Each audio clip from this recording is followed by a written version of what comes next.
एक स्कूल की प्यारी कहानी। वो एक स्कूल में पढ़ते थे।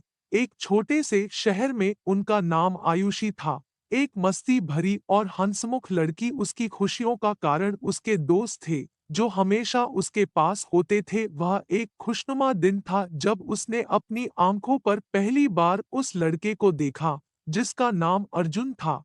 अर्जुन भी एक मस्तिष्क और खुशनुमा लड़का था। उसके व्यक्तित्व में एक खास रंगीनीता थी जो आयुषी को खींचती थी।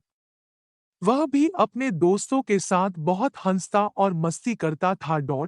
एक दिन आयुषी और अर्जुन एक साथ एक स्पर्शित कार्यक्रम में हिस्सा लेने के लिए चुने गए। वहां उनकी दृष्टि एक दूसरे से मिली और एक अद्भुत आकर्षण की भावना हुई। वे एक दूसरे के पास अकेले हो गए और बातें करने लगे। उन्होंने एक दूसरे के बारे में बहुत कुछ जाना और देखा कि वे बहुत कुछ साझा करते हैं।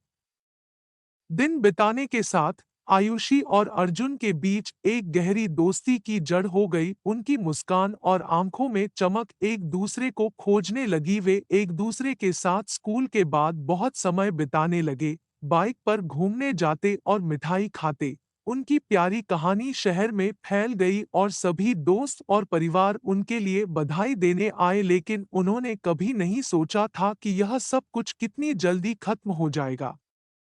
जब उनका अंतिम वर्ष आया, तो उन्हें अलग-अलग कॉलेजों में दाखिला लेना पड़ा। दूरी उनके बीच आई और अपने सपनों को पूरा करने के लिए वे अपने अलग-अलग रास्तों पर चले गए। वक्त बीतता गया और वे दोनों अपनी अद्वितीय प्यारी कहानी भूल गए। अर्जुन एक उद्योग में काम करने लगा और आयुषी अपनी पढ़ाई पूरी करके एक प्रशिक्षण कंपनी में नौकरी पाई। फिर एक दिन आयुषी अपने दोस्त के साथ एक सामान्य शहर में घूम रही थी जब उसकी आंखों में कुछ चमक दिखी। वह अपनी दृष्टि को टेढ़ा करके देखने लगी और वहां वो था, अर्जुन। उन्होंने एक दूसरे को देखा और मुस्कान की तरह हंसने लगे। सब कुछ वैसा ही था जैसा कि पहले था। वे एक दूसरे को गले लगाए और अपनी पुरानी यादों को ताजगी देने लगे। उनकी प्यारी कहानी फिर से शुरू हो गई, इस बार अपनी दूसरी बच्ची के साथ। वे एक दूसरे को वादा करते हैं कि यह प्यारी कहानी कभी फिर से कभी खत्म नहीं होगी।